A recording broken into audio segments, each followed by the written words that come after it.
आप सब जो यहाँ एकत्रित हुए हैं इस अगले सत्र के लिए मैं आप सबका स्वागत करता हूँ.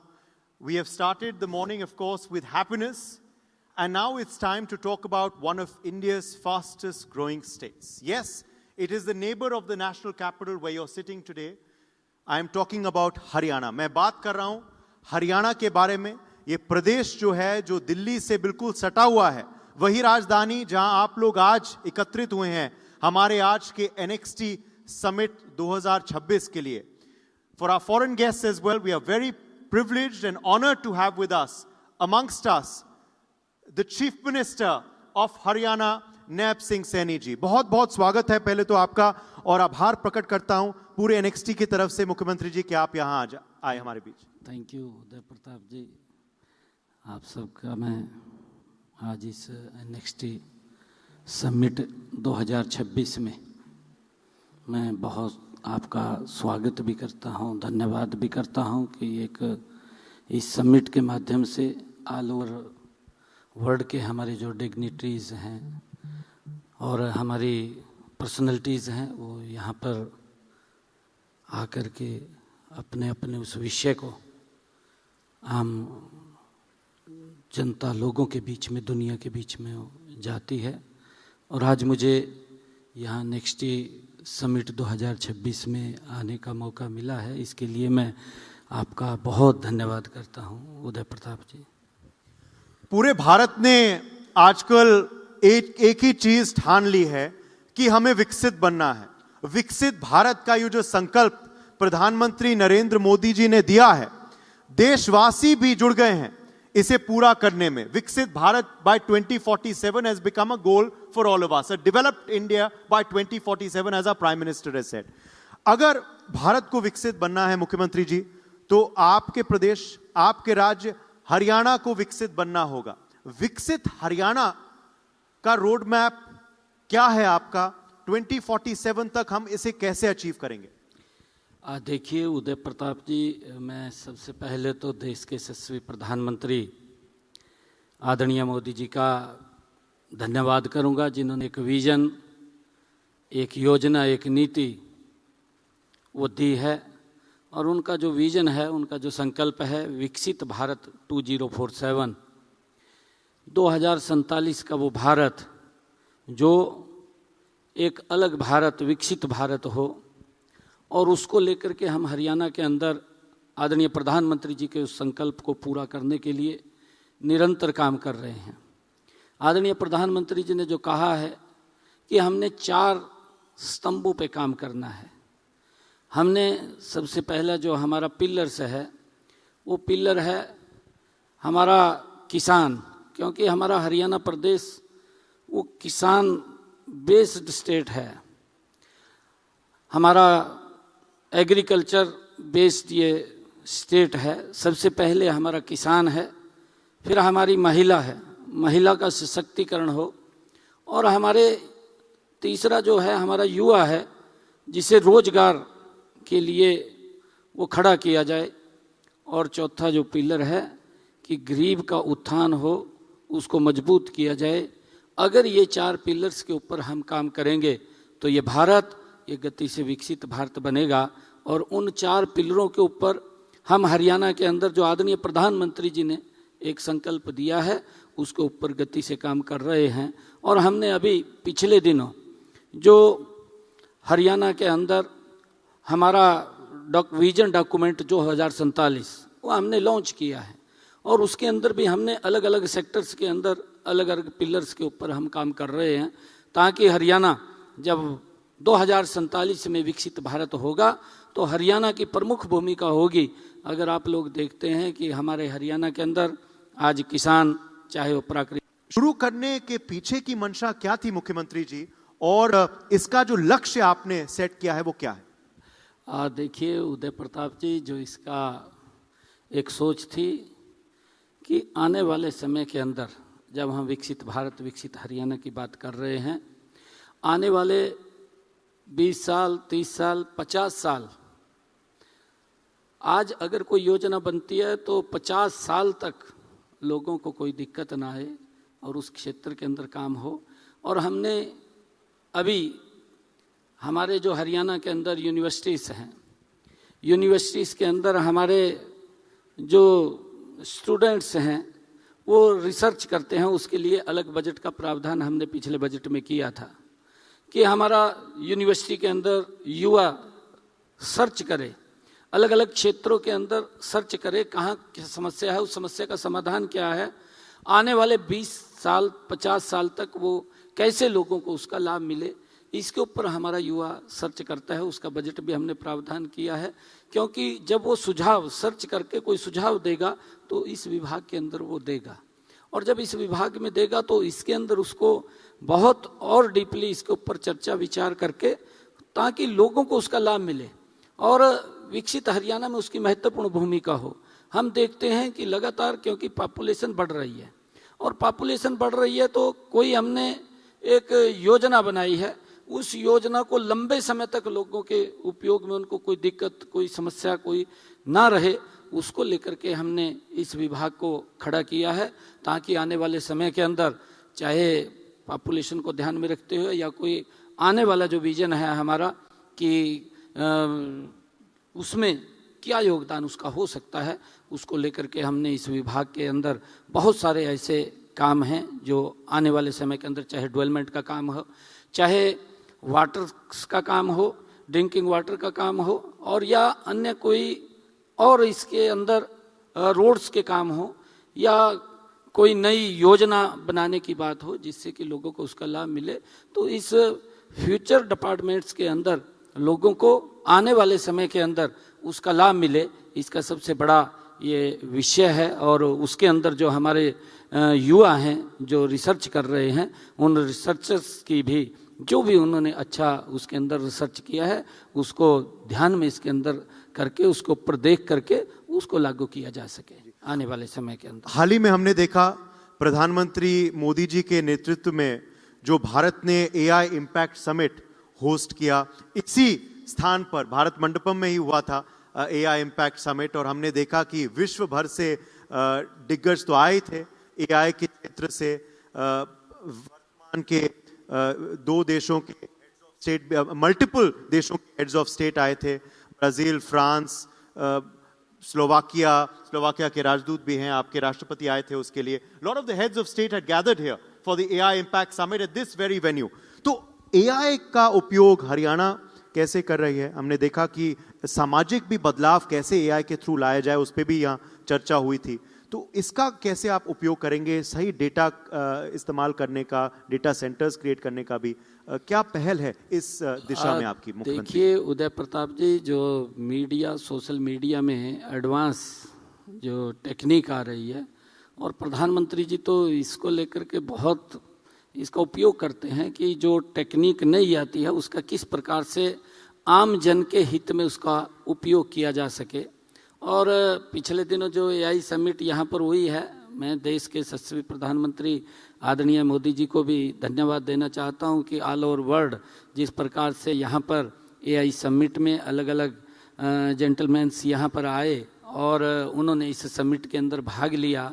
और मैं बताना चाहूँगा उदय जी, क्योंकि पिछला जो बजट था हमारा, उस बजट के अंदर मैंने ये अनाउंसमेंट भी किया था कि हमारा जो गुरुग्राम है, पंचकुला है, 2 स्थानों के ऊपर हम एआई हब बनाएंगे और उसके ऊपर हम काम कर रहे हैं। अभी पिछले दिनों हमने एक एआई समिट चंडीगढ़ में भी किया और उसके अंदर बहुत सारे ऐसे हमारे इस क्षेत्र से जुड़े हुए लोग उसके अंदर उन्होंने पार्टिसिपेट किया, लगभग 250-300 के करीब में उसमें जुड़े हैं। और मुझे खुशी है बताते हुए उदय जी, पंचकुला के लिए हमारे पास 32 ऑफर भी आ गए हैं। उन्होंने कहा कि हम आकर के यहाँ पर हमें लैंड दीजिए, हम यहाँ काम भी करेंगे, उसके ऊपर काम चल रहा है।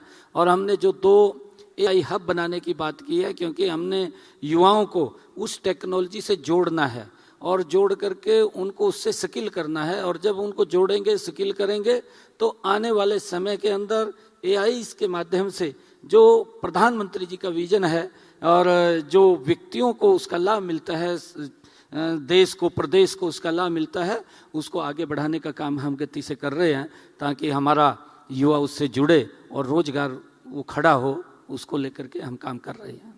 Well, I think this is a very, very innovative move of the Chief Minister. I just want to tell our foreign guests as well, that we all talked about the AI Impact Summit that happened in New Delhi. But how many of you knew that an AI summit also happened under the leadership of the Honorable Chief Minister in Chandigarh as well?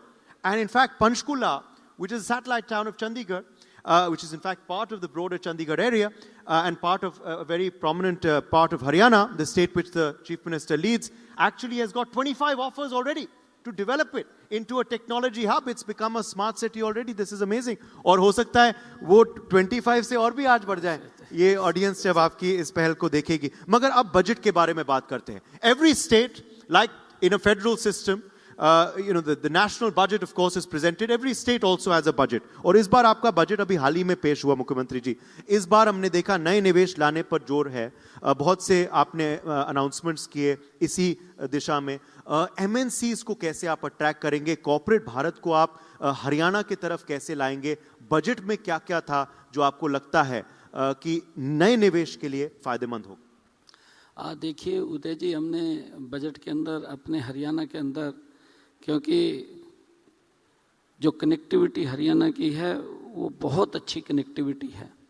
अगर हम देखें हरियाणा के अंदर हर district के ऊपर 4 लेनिंग्स road, expressway और greenfield expressway और railway की कनेक्टिविटी, एयर की कनेक्टिविटी एकदम हमारे हरियाणा को टच कर रही है. NCR दिल्ली हमारे हरियाणा को टच कर रहा है. और उसके साथ साथ हमने पिछले बजट के अंदर उदय जी 10 IMTs बनाने की हमने बात कही थी कि हम 10 इंडस्ट्रियल मॉडल टाउनशिप वो खड़ी करेंगे.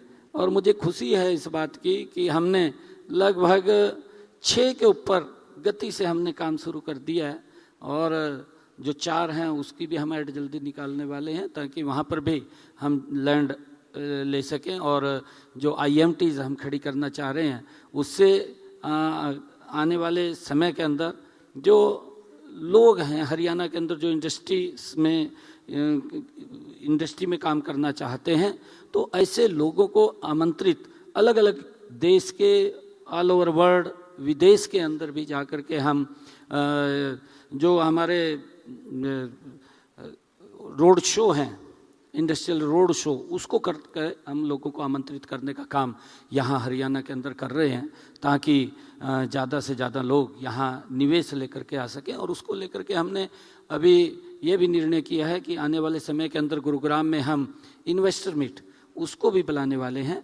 और पूरे देश और वर्ल्ड से भी हम ऐसे इन्वेस्टर्स उनको आमंत्रित करेंगे जो यहाँ पर आकर के इंडस्ट्री के अंदर वो इन्वेस्ट कर सकें. और हमने इसके लिए अपनी पूरी की पूरी रचना योजना, जो हमारी पॉलिसीज़ है, इंडस्ट्रियल पॉलिसी है हमारी और अन्य हमारी सेमीकंडक्टर पॉलिसीज़ है, हम उसके अंदर भी काम कर रहे हैं ताकि यहाँ पर सेमीकंडक्टर्स हो चाहे इंडस्ट्रीज हो, उसके अंदर जो इन्वेस्टर्स आए उसको लेकर के हम यहाँ उसको वो सारी सुविधाएं प्रोवाइड करा सकें जिससे कि वो आकर के यहाँ पर अपना उद्योग लगा सके. उसको लेकर के हम काम कर रहे हैं. So, an invitation there from the Honorable Chief Minister to all of you to come and invest in Haryana. It's an open offer to all the foreign delegates and of course the international guests here. The Chief Minister is saying they have plans to conduct industrial roadshows as well in foreign countries. Already a lot of investment has come in and he's hoping that they will in the future too. So please feel free to reach out. Our guests are very encouraged. काफ़ी उत्साहित हो रहे हैं आपकी बात ये सुनकर मुख्यमंत्री जी. मेरा आखिरी सवाल अब आपसे होगा. चुनाव की बात तो करेंगे नहीं, मगर हर चुनाव जब आते हैं तो एक विषय जरूर सामने आता है रोजगार का. Jobs and jobs creation. Job creation, रोजगार नीति आपकी क्या है? अनएम्प्लॉयमेंट रेट घटाने का प्रयास आप कैसे कर रहे हैं? कितना आप अभी तक हासिल कर पाए हैं? कितना आगे के प्लान्स हैं? ये जॉब नीति और एम्प्लॉयबिलिटी में क्या फायदा हो रहा है? क्योंकि युवाओं का खास करके फोकस है आपकी सरकार का. महिलाओं की भी आपने बात की. क्या महिलाओं के लिए भी रोजगार आप क्रिएट कर पा रहे हैं मुख्यमंत्री जी उस तेज गति से? देखिए उदय जी, लगातार रोजगार को लेकर के हमारी सरकार गति से काम कर रही है और उसके अंदर विभिन्न सेक्टर्स के अंदर, चाहे हमारा सबसे बड़ा अगर रोजगार का साधन हम देखें उदय जी, एग्रीकल्चर क्षेत्र है. एग्रीकल्चर क्षेत्र के अंदर हम अलग अलग सेक्टर्स के अंदर, जैसा मैंने कहा है, हमने पिछले दिनों हरियाणा में 4 एक्सीलेंस सेंटर्स बनाने की बात कही और उसके ऊपर काम चल रहा है जल्दी। हमारा लीची का एक्सीलेंस सेंटर, गुआवा का एक्सीलेंस सेंटर, किन्नू का एक्सीलेंस सेंटर और हमारा स्ट्रॉबेरी का एक एक्सीलेंस सेंटर, उसके ऊपर हम काम कर रहे हैं। और उसके साथ साथ हम देख रहे हैं, जैसा हमने कहा है कि हरियाणा के अंदर जो इंडस्ट्रीज आ रही है, MSMEs आ रही है, उनके साथ जोड़ करके आदरणीय प्रधानमंत्री जी ने बहुत सारी ऐसी योजनाएं चला रखी हैं, जैसे मुद्रा बैंक योजना। उसके माध्यम से युवाओं को हम लोन दिलवा करके उनको पैरों पे खड़ा करना, और हम युवाओं को किस प्रकार का स्किल चाहिए, स्किल सेंटर्स, उसके माध्यम से भी युवाओं को स्किल करके उनको रोजगार पे खड़ा करना। जो हमारी इंडस्ट्री आ रही है, इंडस्ट्री के अंदर किस प्रकार का मैन पावर की आवश्यकता है, उस मैन पावर के लिए किस प्रकार का स्किल युवा हमें चाहिए, उसी प्रकार का स्किल हम इसके अंदर देने का काम स्किल्स के माध्यम से कर रहे हैं, ताकि युवाओं को उनके पैरों पे खड़ा किया जा सके। क्योंकि गवर्नमेंट सेक्टर हम देखते हैं उदय प्रताप जी, गवर्नमेंट सेक्टर्स एक लिमिटेड क्षेत्र है, उससे बाहर हम नहीं जा सकते, परंतु उससे अलग हम जो और रोजगार साधन खड़े कर रहे हैं, चाहे महिलाओं को हमने महिला सशक्तिकरण के माध्यम सेल्फ हेल्प ग्रुप, हमारी सेल्फ हेल्प ग्रुप की बहनें जो काम कर रही हैं और काम करके अपना रोजगार खड़ा कर रही हैं, उनकी टर्नओवर भी अगर आप देखेंगे तो किस प्रकार से आदरणीय प्रधानमंत्री जी ने जो लखपति दीदी कहा है, लखपति दीदी के अंदर लगभग हमने हरियाणा में 1.5 लाख के करीब लखपति दीदी बनाया है। और आगे भी हमने टारगेट ये लिया है कि आने वाले इस टेन्योर के अंदर हम 3 लाख और लखपति दीदी बनाने का हमारा टारगेट है, जिसके ऊपर हम काम कर रहे हैं। और महिलाओं को भी हम, महिला उद्यमी जो इस क्षेत्र के अंदर काम करना चाहती हैं, उनको अलग से इंसेंटिव हम दे करके उनको इंडस्ट्री के अंदर बढ़ाने का काम हमारी सरकार कर रही है। और चाहे हमारे अलग क्षेत्र के अंदर कैटेगरीज वाइज SC समाज या BC के अंदर से कोई अगर इंडस्ट्री के अंदर आना चाहता है, उसके लिए अलग हम उनको इंसेंटिव दे करके आगे बढ़ाने का काम हमारी सरकार कर रही है। आदरणीय प्रधानमंत्री जी ने जो मेक इन इंडिया की बात कही है, मेक इन इंडिया हमारा हरियाणा के अंदर एक स्किल्स यूनिवर्सिटी हमने पलवल के अंदर जो खोली है, और उसका यही कारण है कि हम युवाओं को स्किल करके उनको आगे बढ़ाने का काम हमारी सरकार निरंतर कर रही है, ताकि इस रोजगार के ऊपर वो ज़्यादा युवाओं को इसके अंदर इन्वॉल्व किया जा सके, उनको रोजगार दिया जा सके। उसको लेकर के हम अलग अलग क्षेत्र के अंदर हमारी सरकार काम कर रही है। चलिए, बहुत बहुत आभार व्यक्त करता हूं मैं। माननीय मुख्यमंत्री जी, आपको याद होगा हमारा पिछले साल पहला NXT हुआ था इसी स्थान पर, तब भी आप यहाँ उपस्थित थे, हमने ही वार्ता की थी आपसे। इस साल द्वितीय सत्र हो रहा है हमारा, आप आज भी उपस्थित हैं हमारे इस प्रथम दिन पर। आभार व्यक्त करता हूं और उम्मीद करता हूं ये सिलसिला आपका सहयोग का NXT के साथ जारी रहे। बहुत बहुत शुक्रिया यहाँ आने के लिए। Thank you.